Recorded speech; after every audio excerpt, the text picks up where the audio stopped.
My name is Alex Hardy. I am African American and Panamanian, and I currently live in Panama City, Panama. How do you identify? I identify as an African American with Panamanian heritage. I do identify as an Afro-Latino. Even though it's not my lifelong experience, I do, during my time in Panama, many of my experiences have been that of an Afro-Latino. They view me as such. And how do you know that they view you as such? Well, I see the differences in the way white or fair-skinned Latinos are treated versus myself. I see it in the way I deal with taxi drivers, when I deal with my clients, with my business, when I am meeting bankers or CEOs, or I see the way security guards look at me and all of these things. And so these are things that are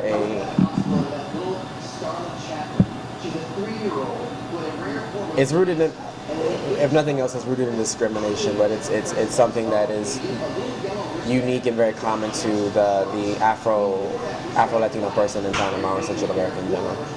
Do you think that colorism is a problem in Latin America, specifically Panama, because that's where your experience lies? Yes, there is. Panamanians will tell you that racism doesn't exist in Panama, which is it's something where no one wants their dirty laundry exposed. So for me, even though I identify now as Panamanian, they still view me as a foreigner, and they still would like to paint the most rosy image of the country. So they tell me that, oh no, it's ignorance. They don't use the word discrimination. They use the word ignorance and make it as if it's a misunderstanding, a simple misunderstanding. But you definitely see colorism there. You don't see many black couples in the center of the city. You still have that adoration for whiteness and white women and white men and all of those things that are a result of Spanish or American or white influences in that region, from Afro-Latina girls who don't wear their hair curly, who you see a girl with a curly afro and you ask her why you don't straighten your hair, what's wrong, are you okay, or are you being a rebel, or the fact that people find it hard to believe that I'm actually American because they don't think that there are black people in America. All of these things that are a result of lack of information, ignorance, and I would say definitely colorism as well. What about people who say that it's not about color or race, and it's more about class? I could see how that would be a possible explanation, but there is a reason why there are there are very few visible, very wealthy brown Panamanians. There's a reason for that. There's a reason why the only Panamanians of color who are loved and valued are either athletes or rappers or they sing reggaeton. There's a reason for that. There's a reason why you go into the richer areas of Paitilla, these very new high-class areas where you have these high-rises and skyscrapers, why there are no brown faces there, who are not employees or domestics or maids or construction workers or bus drivers or taxi drivers. There's a reason for all of that. It could be a disparity of resources or education, but that in itself is rooted in something, and it's not just a coincidence that in this particular part of town there are no black people who are Panamanian. There are American blacks, but they've come from different resources and they have different educational benefits that the average Afro-Panamanian will not have access to. Do you think that Latin America is anti-black? I don't want to say it's anti-black, but you definitely see the remnants of the white is right campaigns of Americans from the time of the Canal or in that region, or anywhere where there were white people before. You will definitely see those differences in races.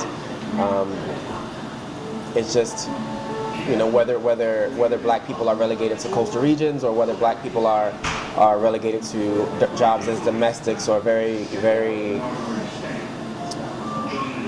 more towards manual labor. I don't want to say it's anti-black, but white people are definitely doing better. White people are winning in Central America and Latin America, I would say. it's more rare to see a well-to-do black person, I think, in many of those countries. And just because of the construct of those regions, you know, for me in my experiences, I am shocked to see someone who is proudly black, who identifies firstly as Negro or you know, Afro-Latino, Afro-Panameño, whatever, instead of trying to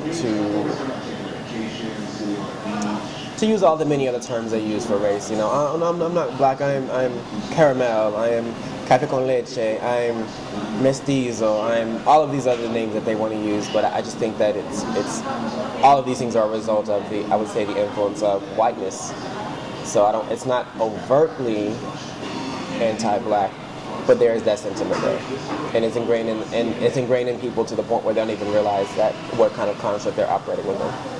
In my personal dealings, that I can see that mental health that skin color would have on mental health is mainly just like inferiority issues and feelings of feeling lesser than or feeling less important, less valued, less, you know, maybe having access to fewer resources and feeling less respected and desired in general. I think that those may be some of the more prominent issues that I've seen. And then how people treat you based on your skin. That too, and a lot of people I see in Panama, they have internalized, you know, that treatment. Because I've lived in the States, I've never had like an overtly racist experience. But being in Panama, for example, it's definitely implied, and it's definitely very subtle in times. But if I were to, for example, you know, okay, I live in a nicer part of town. For example, I live in an area called El Cangrejo, which is a lot of expats, very few black people. So when I first arrived, you know, people thought I worked in the building where I lived versus living there. So they would say things like, oh, no, you have to go to security first to check in, or you have to show identification when you enter the building if you're a worker, things like that. When I live on the same floor as these people. And if I weren't a stronger person mentally, those things would affect my experience there. You know, my experience with taxi drivers there, of them not wanting to pick me up, or you know, getting stopped by police without fail, no matter where I am. Those things, over time, those can mess with your head.